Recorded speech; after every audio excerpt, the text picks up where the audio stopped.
good day to everyone here. A little late start on here as we had a little bit of recording difficulty just getting this set up, but very excited today to have a discussion here with Langers and other members of the community and members of the team.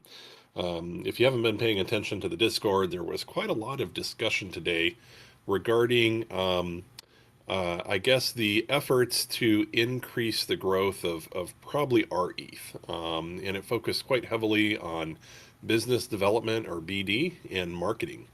And so, at kind of the advice of a number of community members that reached out, we wanted to kind of focus today's call, which was just going to be exclusive to kind of rocket pool items, on those two topics. And I'd really like to have it be more of a discussion call than just kind of a one-way interview call. But with that, good day to you, Langers. Welcome. Hello, always good to be talking to you.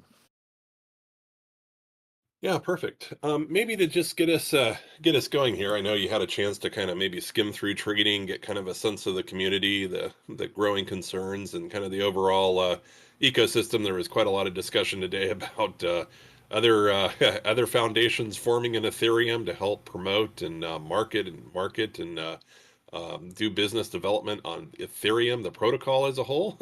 But then this kind of spilled over into the Rocket Pool community, and there was a lot of talk about how do we grow Rocket Pool.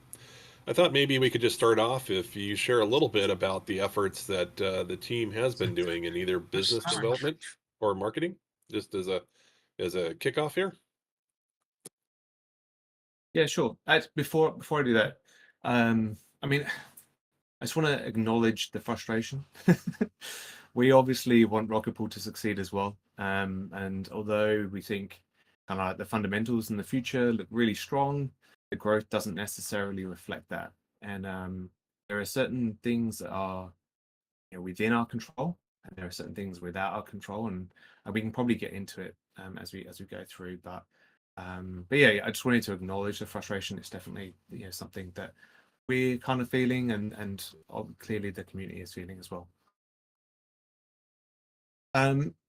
In terms of the kind of like ongoing stuff that the team have been doing, so I guess a lot of these BD efforts aren't necessarily communicated, and I think we can probably get onto visibility and that sort of stuff.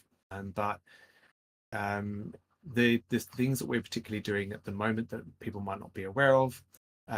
So Grant is actually working on a strategy with wallets. So we see wallets being like a key inflow.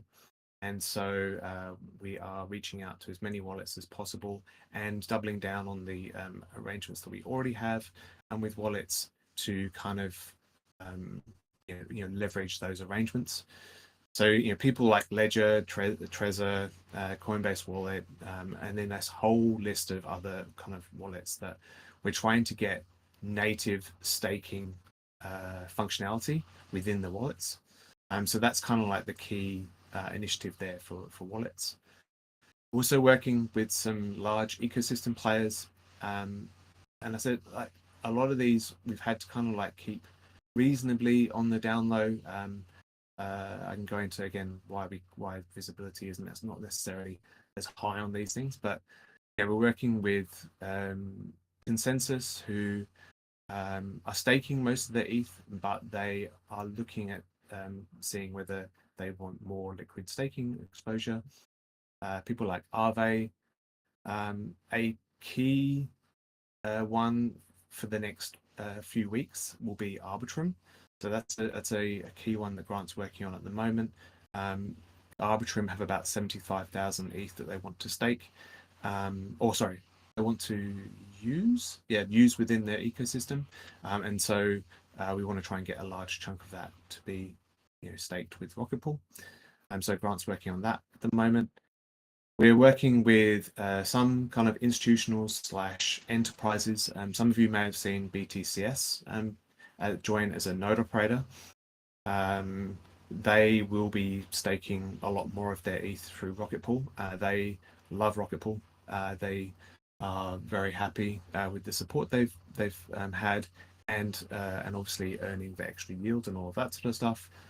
We have spoken to them about liquid staking, but maybe we can talk about the legal stuff a bit later on.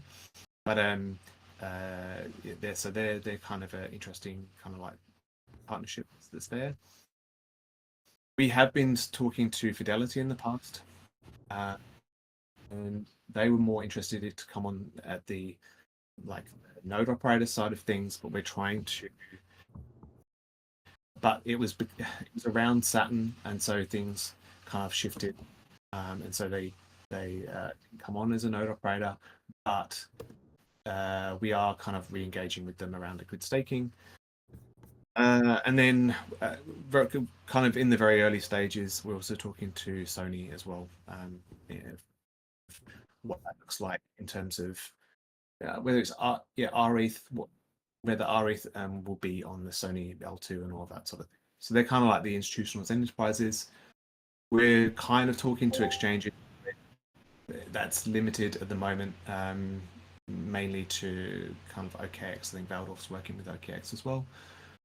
And then we're also working with the GMC and Alpha Growth to basically passing them leads and facilitating stuff with them around growing rETH as well. So they're the kind of like the BD efforts. I can talk more about the marketing stuff, but basically the marketing stuff, actually probably better if I just talk about that in general in terms of the strategy stuff later on. But that's kind of like the stuff that you may not necessarily be aware of. So the reason why I've kept most of that stuff to my chest is because BD is commercial in nature.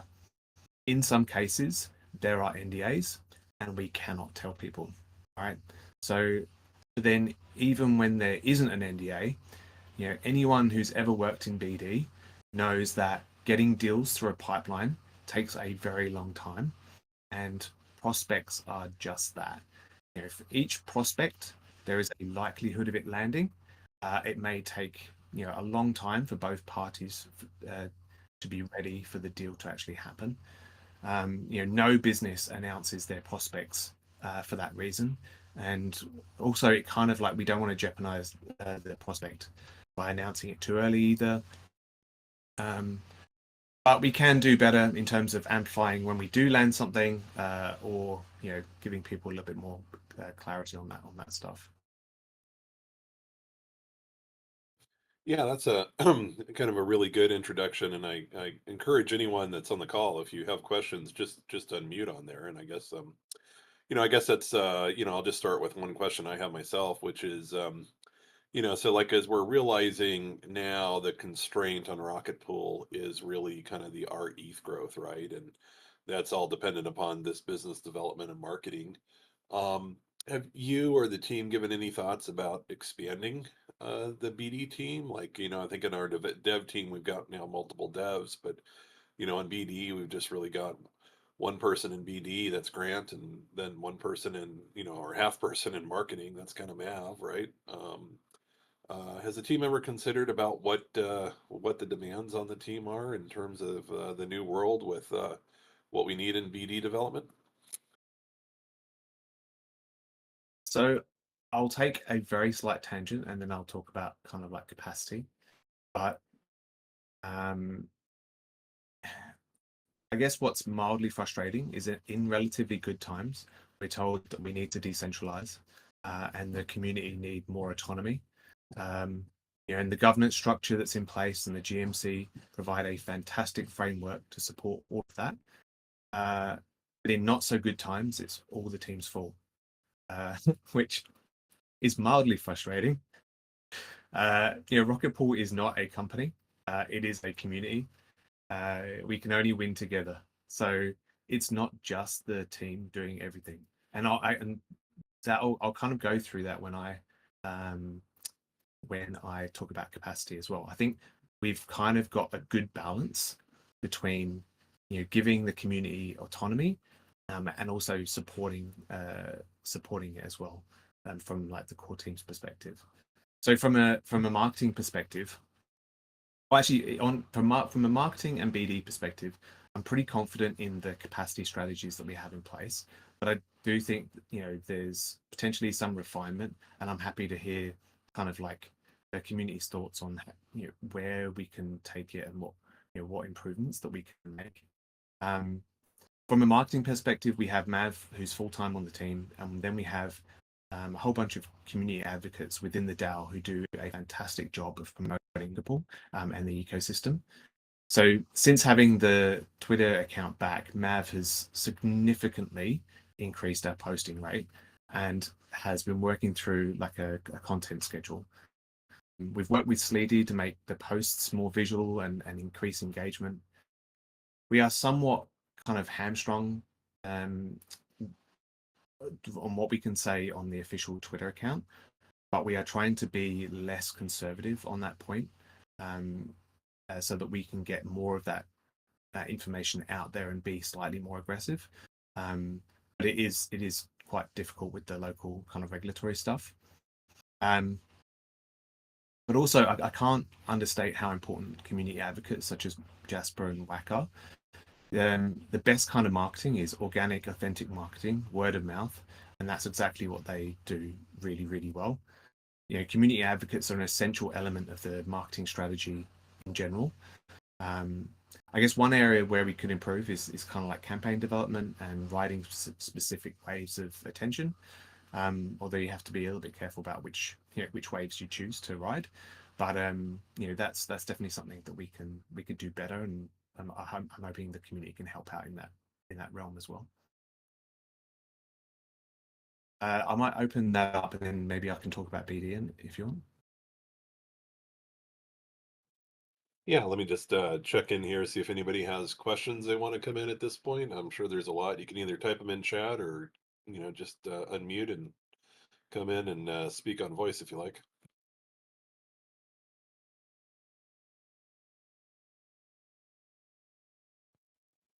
Yeah, well, we wait for somebody to kind of come up with the first question. Yeah, why don't you continue on there, Langers? Okay, cool. So on the BD side, we've got Grant, who's working full-time on the team. And then we are leveraging external agencies to provide some dynamic capacity through the GMC. Okay. So Grant is driving growth through some key initiatives, which I've kind of outlined above. So all of that stuff that we were talking about before is so all the stuff that I was talking about before, he's kind of like driving those key initiatives. The thing is, a lot of the authority actually rests with the DAO, right? So we can't make a lot of decisions. It's not like we're a company that can just say, yep, we're going to do this, yep, we're going to do that. A lot of it requires us to collaborate with the DAO and the management committees on doing that.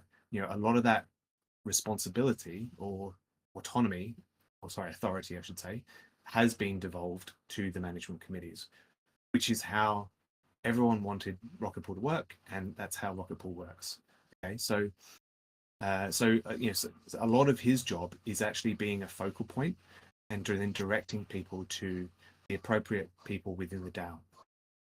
He then kind of like tries to help people navigate that and get into the right place and all of that sort of stuff. It can be quite a challenging job for Grant, to be honest, but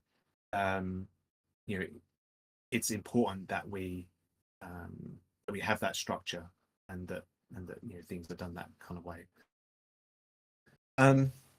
So but then to extend the capacity, we have an external agency like Alpha Growth to target particular partnerships or outcomes. So the GMC have hired Alpha Growth for the particular outcome of rETH growth. Okay. Now, can that work maybe a little bit better? We're working with the GMC extremely closely to, we provide the Alpha Growth with leads and contacts and all that sort of stuff. And we're definitely, trying to make sure that they are as successful as possible. But we do need to, it is early days with working with an external agency. So we do need to kind of like figure out how that works and also, Alpha Growth do we need to give Aftergrowth more time, or do we need to a different partner and all that sort of stuff? So there's a few different things there to kind of like unwrap, but it is quite early days in terms of that, and we'll get better at doing that. When I say we, I mean the GMC and the team like together. So the GMC, as I said, have authority over that, and they're doing a really great job of doing that. So we meet with the GMC very often to make sure that everyone's aligned in terms of that. Yeah, maybe that's one of the things I take for granted as a serving member on the GMC. But do you want to just share a little bit about the kind of routine Thursday meetings you have with the GMC and kind of what what's discussed there and kind of what brings forward? Yeah, I must admit. So we have a bi-weekly meeting with the GMC, and it is probably the most productive meeting. I don't, it is a fantastic. It feels like a productive meeting. Pretty much every fortnight.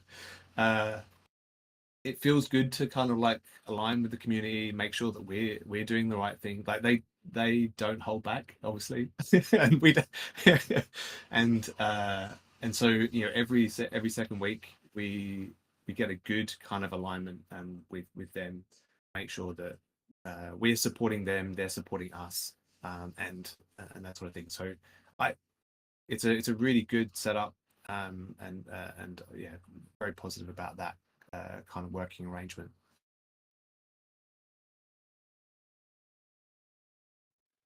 Yeah, let me try to get to a couple of questions I saw come through in chat early on here. But before I go there, one thing you mentioned, Langers, is just a little bit about the challenge of how to add transparency to it. Like when we're talking about code development or Saturn or DevNet testing, and that's all pretty easy to do. It's very technical. We could talk quite a bit about this, but um, what are some of your thoughts about how do we share?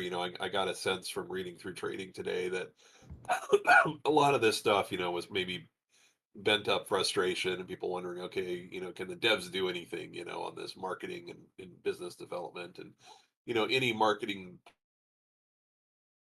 pipeline takes a lot of leads to lead to a possible partnership, and even then a couple of partnerships, actually kind of lead to, productive growth and expansion of the protocol, right? That's kind of a inverse pyramid, if you will, about needing, multiple leads to multiple, possible contracts or relationships, then finally, one or two of those will kind of pay off, right? But any thoughts about how to kind of improve that transparency or try to make the larger PDAO community aware of the efforts that are underway?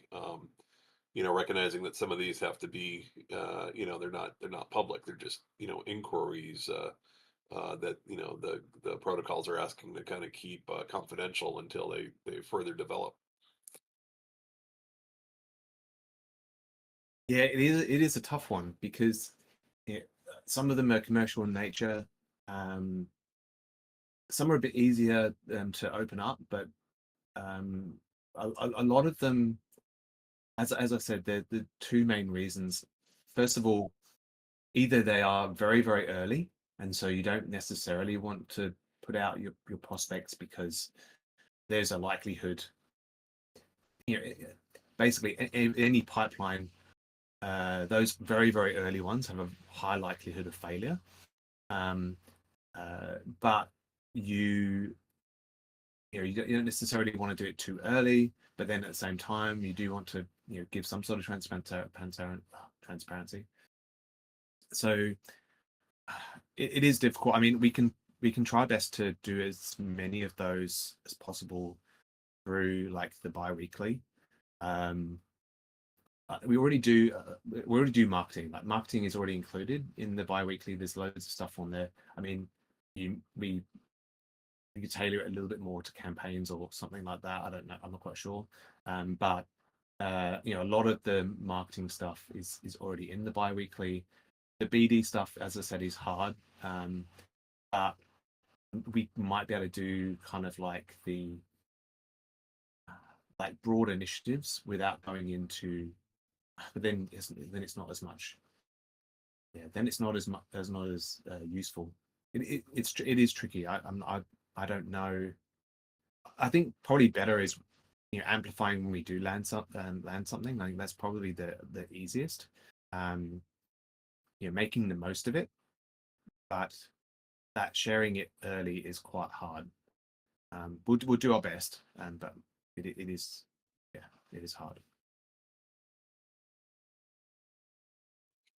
Again, I encourage anyone with questions to, come up on voice and ask. One question that Sneaky asked early on was, I guess they announced, and I'm a little behind in the news, but I guess they announced Ether Realize, which is, I guess, a focused part, maybe partially funded by Vitalik and the EF to really start marketing Ethereum. They're basing it, I think, in New York, really kind of focused on being able to promote Ethereum into the larger financial ecosystem. Any thoughts about maybe trying to reach out to them, engage to see if they need to stake any of their ETH or invest it with our ETH? You mean the EF or Well, I think it's and this is correct me here, guys, in trading and so forth. I'm a little behind in the news, but I think this is maybe a spin-off off the EF, or some way to maybe compartmentalize it, right? Allow the EF to just focus on the technical protocol development, and then this is maybe a separate foundation, or maybe an outreach or offshoot of the EF that is really, yeah, an institutional marketing group is how Sneaky is describing it in trading. It's just breaking news. I think it was really coming out today, but it sounded like that could be a potential. Potential lead here. A lot of people are now posting here and trading some links to the news today. yeah, we'll definitely reach out to those guys. Um, that is probably the area where it's hardest. But we're trying to combat that by, there are specific events that we can go to, which we have done. For example, we went to one in Singapore, where we made some really good contacts. Um, but contacts within institutionals is hard. Events is probably the way that we've done it so far, and we'll try and do a little bit more of that going forward. But that would actually be really good to, um, yeah, to go via. But yeah, we need a contact that can do that, and that, that hits the mark in terms of that.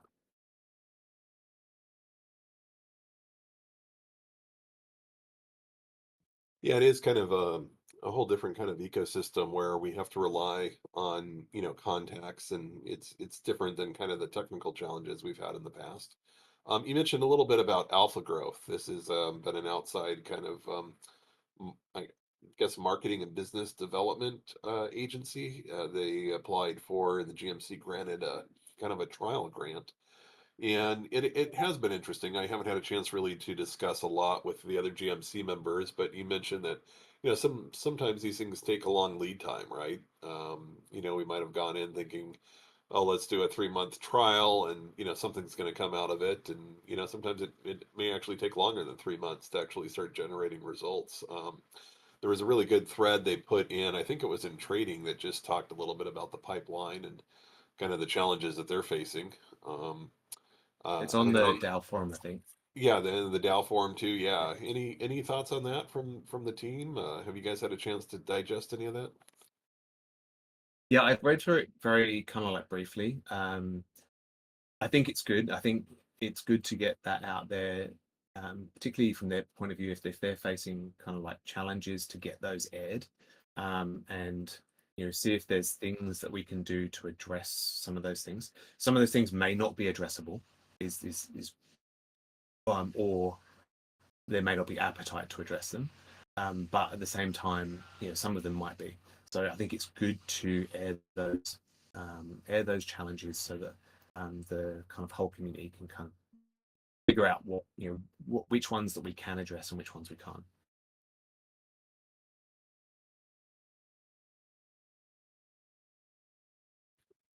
Yeah, I see a comment here that was just posted in the chit chat, text channel here, and it says that, let me just read it here. Regarding interaction between business development and the management committees, often people approach the protocol wanting to speak discreetly to someone of authority, and they get directed to the team, who then direct them onto committee, which from what they've seen often don't know how to approach the request of either directly back to them, or the team requests the individual to make a direct proposal to the DAO or on the forum. And I guess that this was posted here. The commenter says that it feels very circular and frustrating for those reaching out. No one seems to adequately be responsible for making these things happen. Any thoughts about how to improve this? To kind of like have maybe a point of contact, or just put somebody as the lead person that can be the interface to the protocols that are outreaching with the proposals or the integrations. I mean, one thing to consider is that in this ecosystem, when companies or when people approach us and then they expect us to act, they expect a DAO to act like a company. It happens a lot, right? So we are a DAO, we are not a company. At the same time, like Grant does he does a really good job of trying to handhold people through that process. Um, but it is challenging because we've devolved power to different aspects, different committees and all of that sort of stuff. And not only that, sometimes it requires, not only does it require cross committee kind of like stuff, but it also needs to be often it needs to be escalated to the broader community.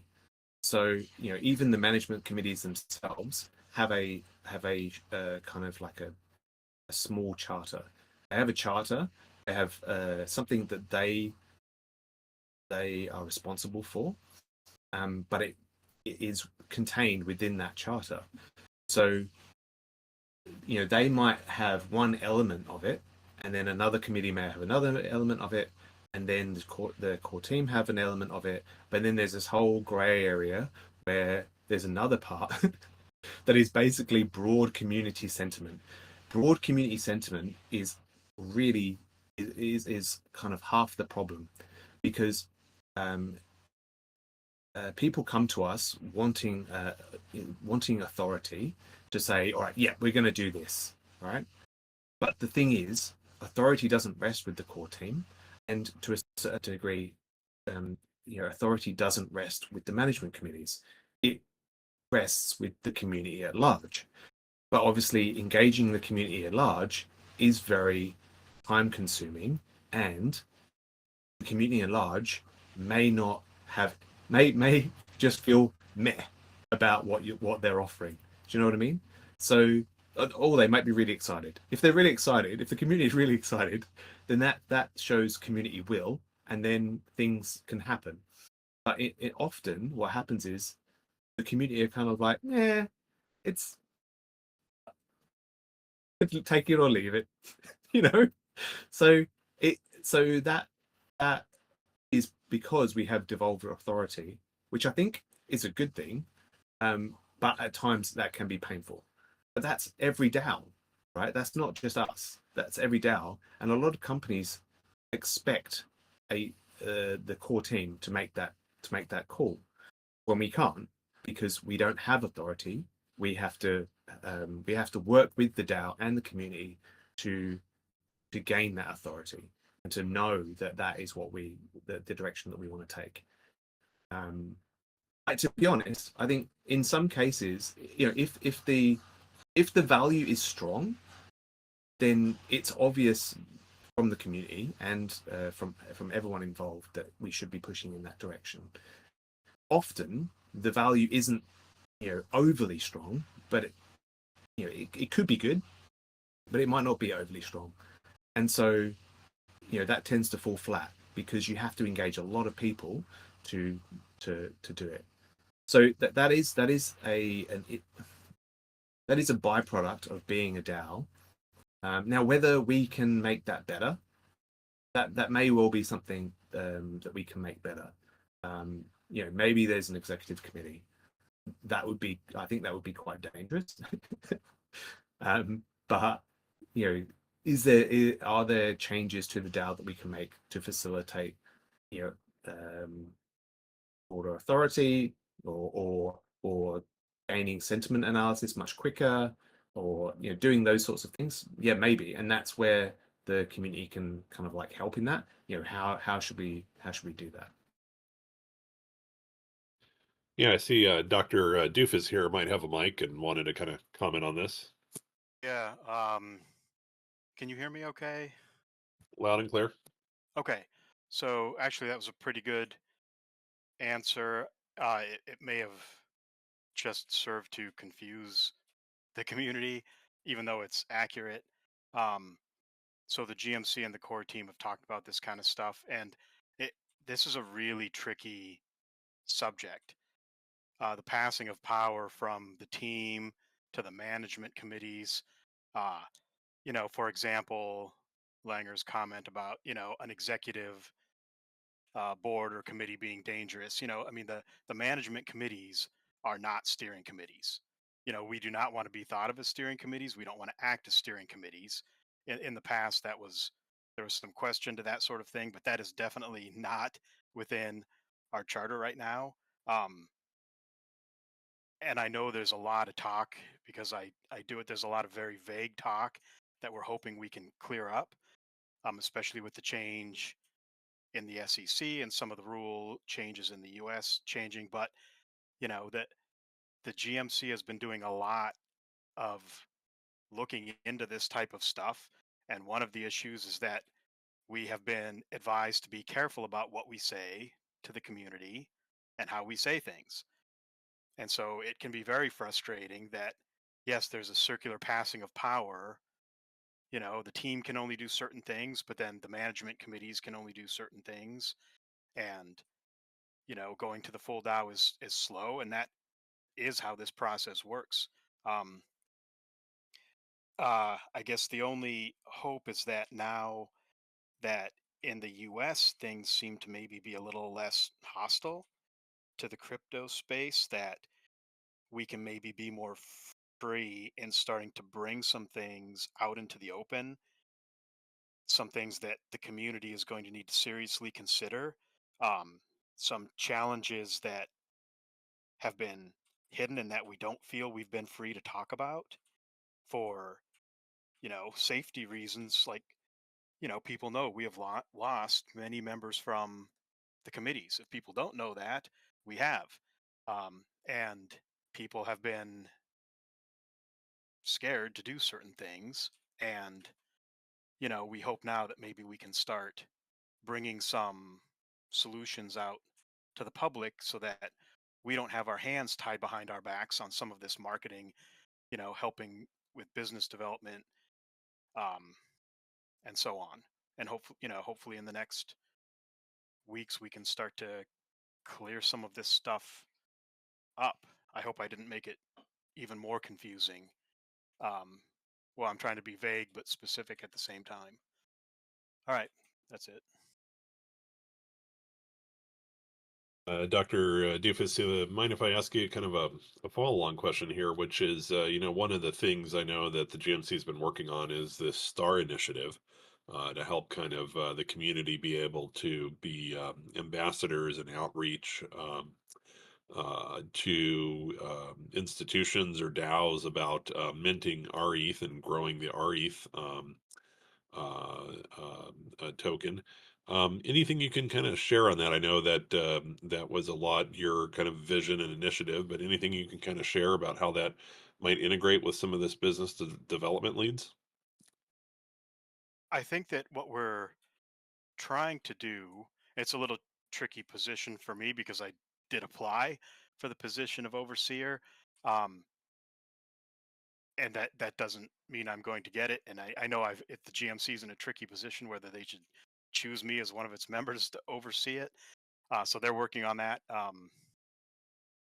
Without me being involved in that. Uh, Hopefully, I'll certainly be involved with it, though. I think the point of Star is the idea is simple in theory, to send people out, recruiting basically, search, target, and request. But that really, it's going to be what we can have an all-encompassing look where the community can see, where is the team reaching out to, and like as far as what they're allowed to speak about, in regards to NDAs and stuff. If we have alpha growth working with us, where are they reaching out to? Where are the rest of us reaching out to?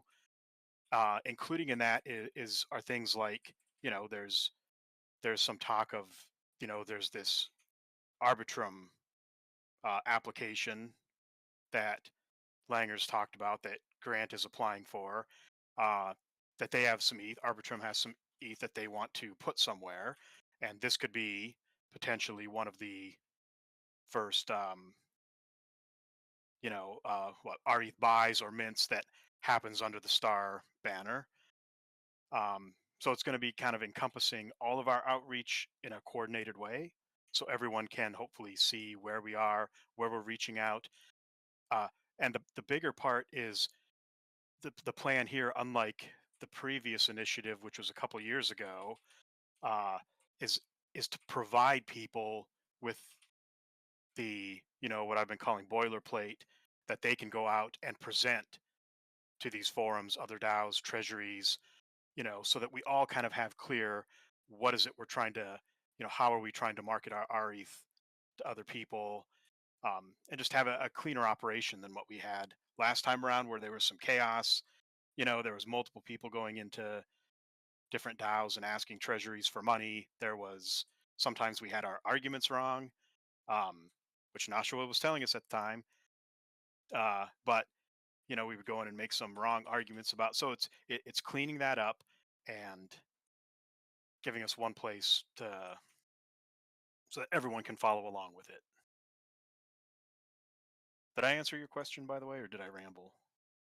Yeah, no, you added, I think, a little bit of clarity to it. It's a thing that I think is still growing, and maybe once people start to see kind of the pitch deck and the kind of utilities where you could go out and use that as kind of your opportunity for discussion or your sales pitch, the elevator deck, then hopefully that allows other members of the community, the greater PDAO, that are members of other DAOs or other communities or engagements. They could kind of share the offer of our ETH, right? And in terms of Right. what advantages, we have over other LSTs that would help better inform these DAOs and investment companies as to why they should diversify into our ETH or take a portion of their investment in our ETH. Right. And I should clarify that part of the format here is that you can go out and locate, okay, where are some good, is this a good DAO that, we might want to like look into, and you can get a small amount of money just for finding these places. Then if you want, you or someone else will become, the Star committee will name you the official representative, the intermediary, and then will help you make, the pitch to these DAOs yourself. And if you can bring them along up to a vote and then up to minting, you will get rewards along that path, greater rewards as you go along.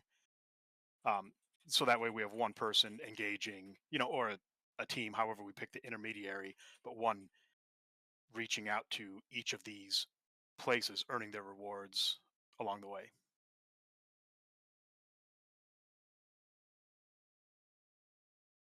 Yeah, perfect. And again, I invite any others in the community here that have questions to either type them or come up in the stage. But thank you very much, Dr. Doofus, for that.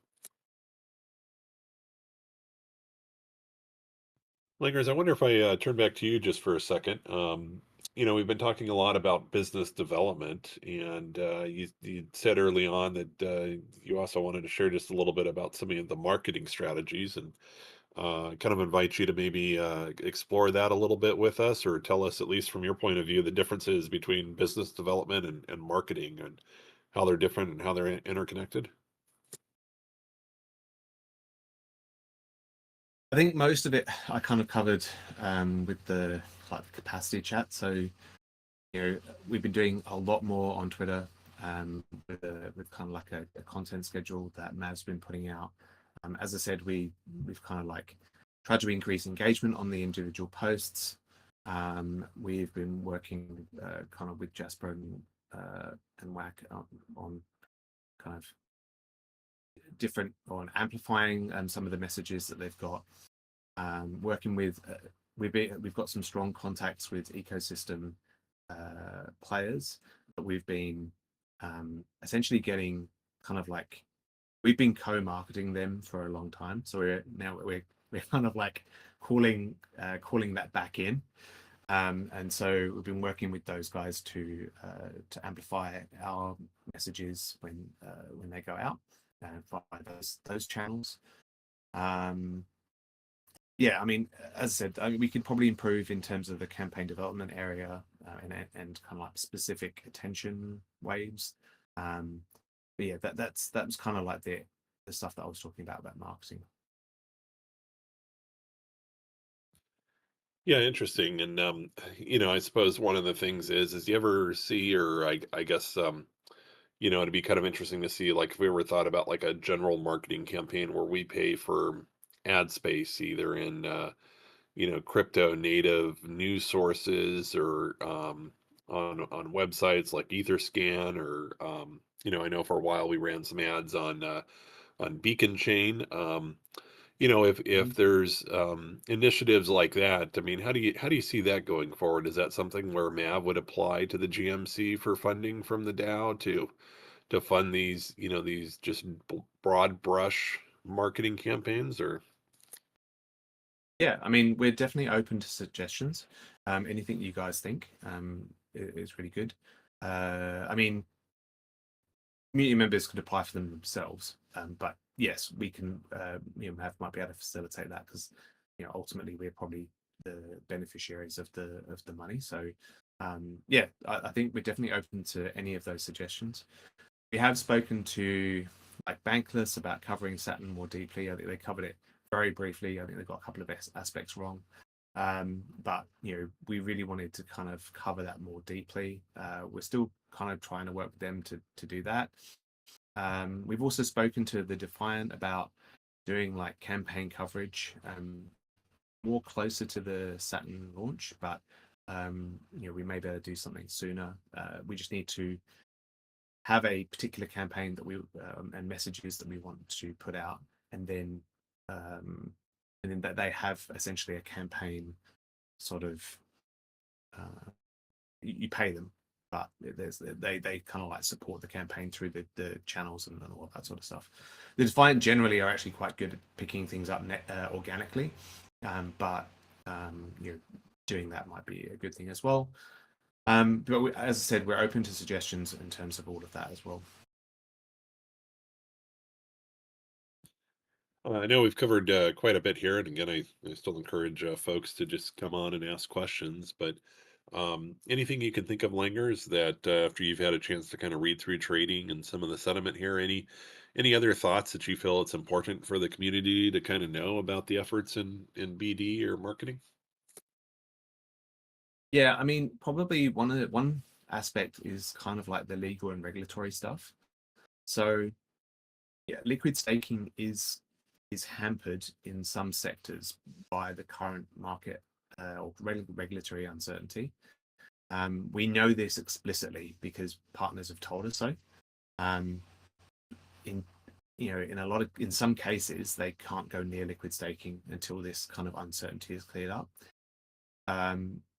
With US regulatory situation is looking much better. I think it's still going to take a bit of time for that to change, but it could well be a game changer in terms of liquid staking.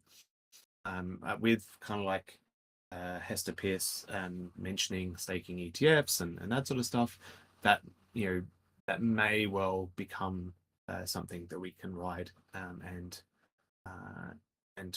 clear up some of that uncertainty and get direct liquid staking from a lot of these sectors that traditionally want to participate but they can't at the moment. So I think that's definitely something to look out for, and it could well be a game changer for us.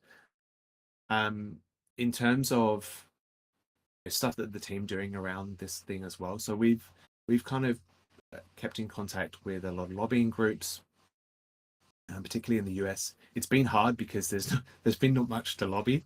Like it's been very aggressive, so there's not much that you could really do.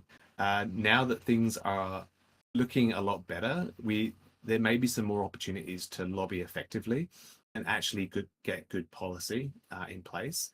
So that's definitely something that's on my list for this next kind of like quarter or two, is to re-engage with those lobbyists and see if we can get things kind of like moving. The other thing that we've done is we've engaged and put on retainer a legal firm called Arcturus. They're actually kind of like a niche, highly experienced firm located in New York. They've got experience with US law in particular, but they can also help us with EU law. We've kind of like, we're engaging them around the Saturn tokenomics changes, but that should kind of like set us up for the future in terms of how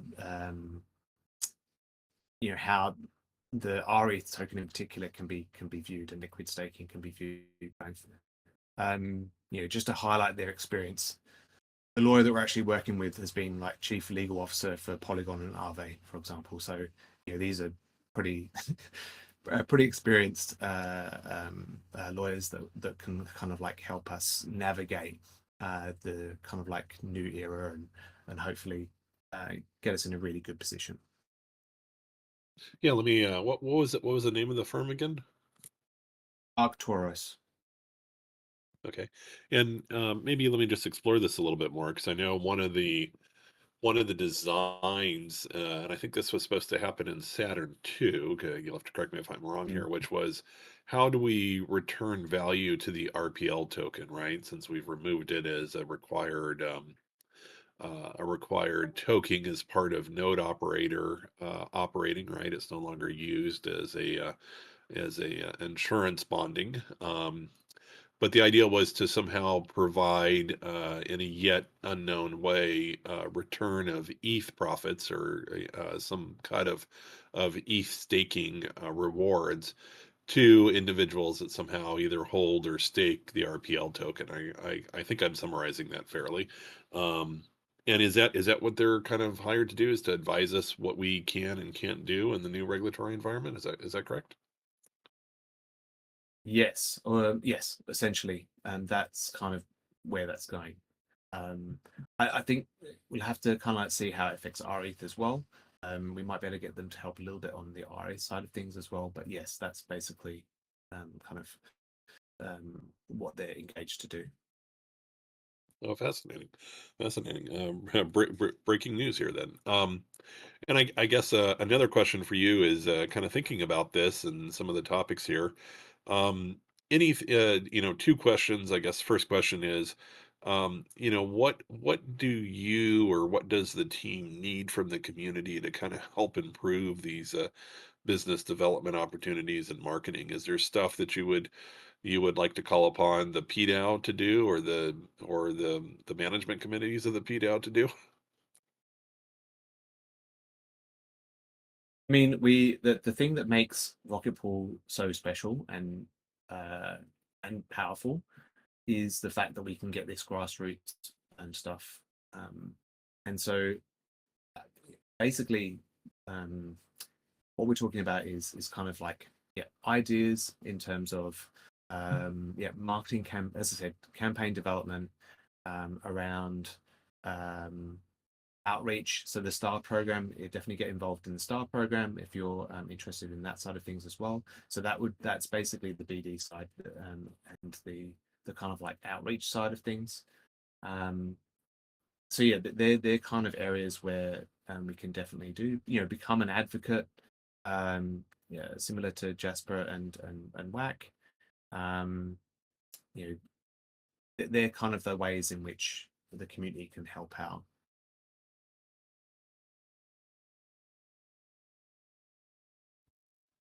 Perfect. And then, and just so the last question here, I think, before we start to maybe kind of wrap up, again, I certainly invite anybody with questions to put them in trading, or just unmute and interrupt here. But anything that you feel that we should be doing to kind of help in the communication? It sort of seemed like this thing I want to say festered a little bit, but I think there's so much happening in the background and not very front and center that a lot of the community members, very prominent long-term community members, were just unaware of the efforts and have the lack of the feeling of frustration, right? And hopefully this call helps clarify some of the efforts. But any thoughts about things we should be doing kind of going forward to kind of help communicate the efforts on business development? Yeah, I think this process is really good. I this process is really good, but maybe it should be not done what like I'm on the community call every 2 weeks, right? So if there are questions, then just forward them through, and then we can get them answered, or I'll try and answer them as best I can, within the constraints that I've got. Okay, so so just do that more often. Like if there are things that are frustrating, then raise those questions early if you can. As I said, I'm here. I'm generally in Discord, so I mean it's easier to answer those questions during a community call because then you can kind of like batch it up and all that sort of stuff. But I am in Discord as well. So yeah, if there's these issues, ideally they don't build up as much as they have been. But just get the questions answered. If I've not answered things as fully as I can, then then we can figure out ways of how we can do better. But in general, I think we just need to do it more often and raise those questions as early as possible. Yeah, those are really good thoughts. A couple of things on my end.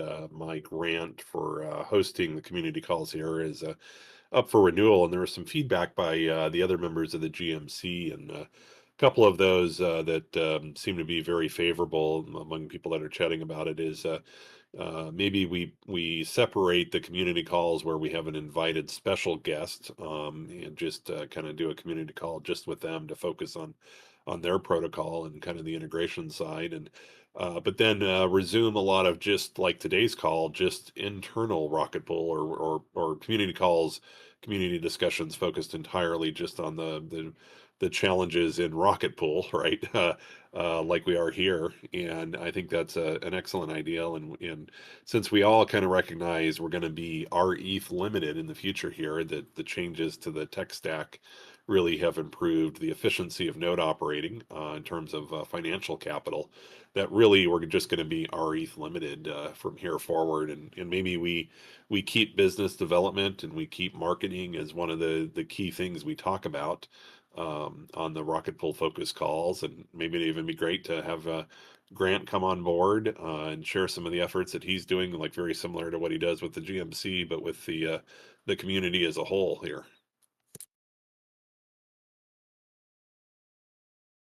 Yeah, that sounds good. Yeah. We also had talked about, just for everyone's knowledge here, about moving them back to the Twitter Spaces now that we've got the account back. We had a little bit better attendance, and I think more folks were able to access that in their Twitter feed.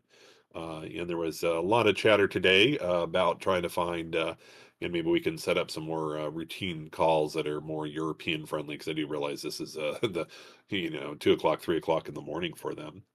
I do see another message here in trading from, and I can never pronounce the name here, but UISCE. I don't even know how to pronounce that here, but Ishka. Yeah, thank you very much, Ishka. Thank you. And the question here, Langers, for you was thoughts about the rETH peg. There's been a little bit of talk about it now trading at a discount, and I guess the Rocket Arb on exit, if I'm calling that correctly. But combining that with the queue length for new node operators, I think it's 360 nodes waiting in the queue there. Has there been any consideration about what to do about either the rETH peg, how we can maintain a little bit on peg on that, and anything about queue length, and whether or not we might close the queue for a period of time? Yeah, both of those are interesting kind of issues. So I mean, one thing. Okay, so maybe I'll take the rETH peg. One thing that popped into my head when I was on a run this morning was that with the rETH peg, actually Saturn 1 may well help us with the peg, at least in the short term. We need to figure out what happens more in the long term. But in the short term, any discount that we have currently may well be extinguished when people start migrating to Saturn 1. The issue that we've got there is the queue. So I'm probably more worried about the queue. I'm more worried about the queue in the short term and the peg in the longer term. I'm not necessarily worried about the peg in the short term because I think that will go when we migrate to Saturn 1. And the reason why I say that is because if everyone uses the Trooper ARB capturer thing, then it means that we should be closing out that. Well, I mean, it'll do it either way, but with the Trooper thing, it means that the value goes to the node operator rather than Jared from Subway. So that should close out that rETH peg, rETH gap. The issue is then whether it reappears once once we have this massive supply side capacity. So I think we still have potentially that issue going forward. As we just need to be able to figure out. Well, at that point, I'm hoping that we can sort out some of this rETH demand, but we may still have that problem in the future. But we need to figure out how to deal with that. The queue length, yeah. I mean, the consideration about limiting mini pool creation. Like, I've been hoping we don't need to do that. That might be an option, and we have to see. Yeah, this is where my recollection of our protocol is vague as I get older here. Is there a switch? Is there like allow node operator deposits? Yes or no? Can we? Does somebody or the committee or the guardian have authority to kind of shut off the mini pool queue and just kind of pause new node operator deposits? I believe so, and I can confirm that in a sec. So I am like 90% sure, but I will just double check. yeah, I see Nashua typing. He'll yeah, Nashua. yeah. It's got it here. He'll tell us a lot faster than I'll be able to look at the code. Yeah, thank you both, Lulu and Nashua. And I guess that's a question. Yeah, I guess that's the question for the community. I haven't had. I've looked at the length of the queue, right? I see it's 360 or so mini pools long. I don't know what the churn is through the pool. Thinking, well, okay, if you were number 361 today, how long does that take you to get to the front, right? There's no way to exit the queue once you're in it. So maybe it does make a little sense to maybe shut that off. I kind of say this to the community to just allow that to clear out a little bit. And I do like the thought I think Dr. D had put in here about having Trooper come and explain the rocket arb on exit here, if I'm recalling it correctly, because there's been a couple that have gone through. In fact, I think I saw one that had actually a substantial arb return. I don't know if it was one mini pool or multiple mini pools, but I think that would be really good, as you said. One way or another, the arbitrage bots will take take advantage of it. But if we could return it to the node operator, that might incentivize some node operators, and either they're exiting to, help bring us back on peg, and return that value to the node operator. I think it would be really excellent to explain how that works and how to time it correctly with the skimming cycle that's on there.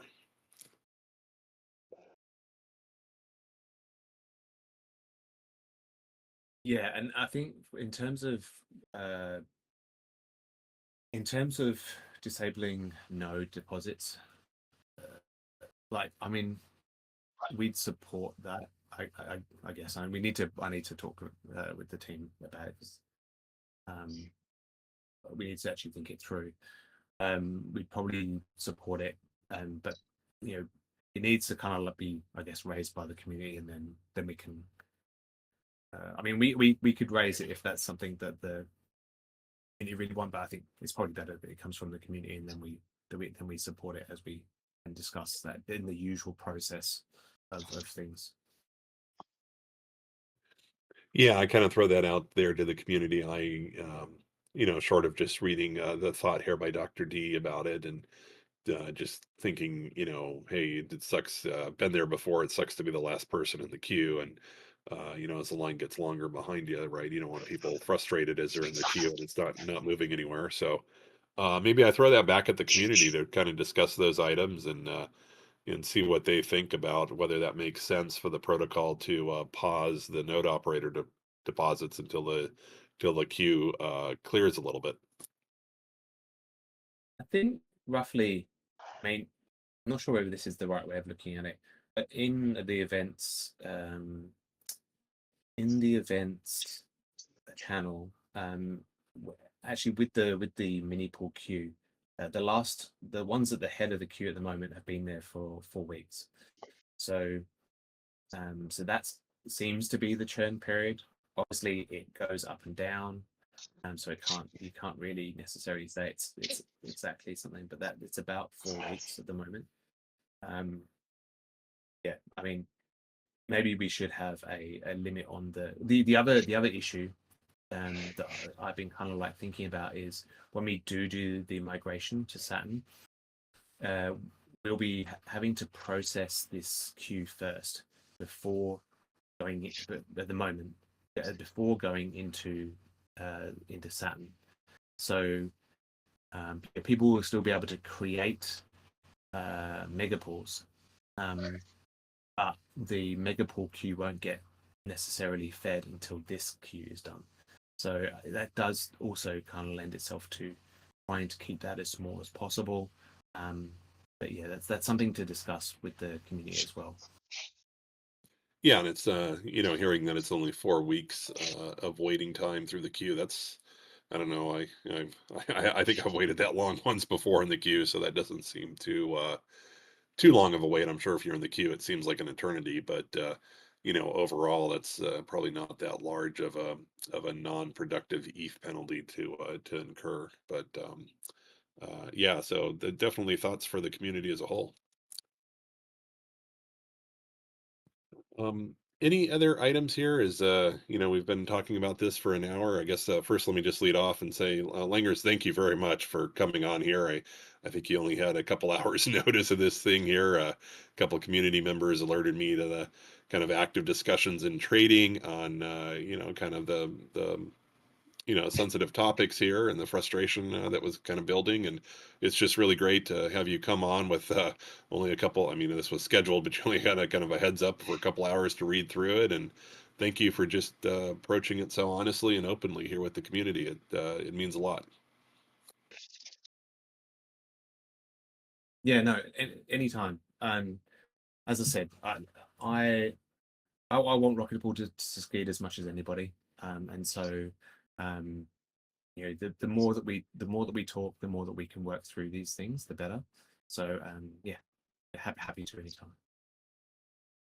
Yeah, and one of the things I've learned about communication is you can never over communicate. So, and I'll take back to the GMC some of the challenges that we've got to do a better job on kind of our biweekly touch bases with the team here, how to somehow communicate that or push that out. Maybe we could we every reward cycle we have a pretty good communication about the grants that were applied for and the discussions that the committee had and the ultimate results of granting or denying or deferring the grant. But maybe I could talk to my other community GMC members and figure out if maybe we can summarize, or perhaps with Grant's help we can summarize some of the business development, in some responsible way. Not, you always got to be careful. I guess you don't put everything in the open, otherwise other protocols may chase our business development leads, right? And take the contract from us or whatever, take the sale from us. But in some ways, we could provide just a lot more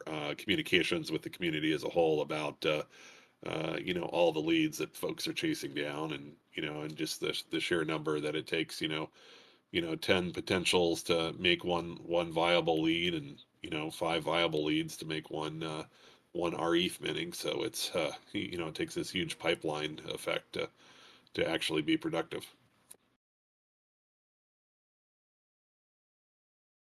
Yeah, exactly. All right, last call for any questions by the community here.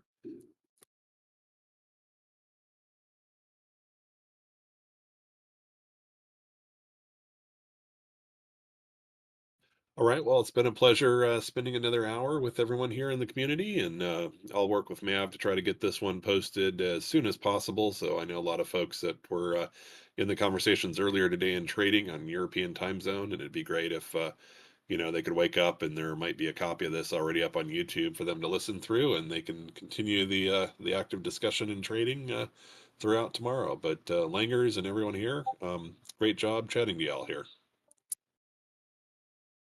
Thanks, everyone. Thank you for the questions, and thanks, Ken, as always, for being the husky voice.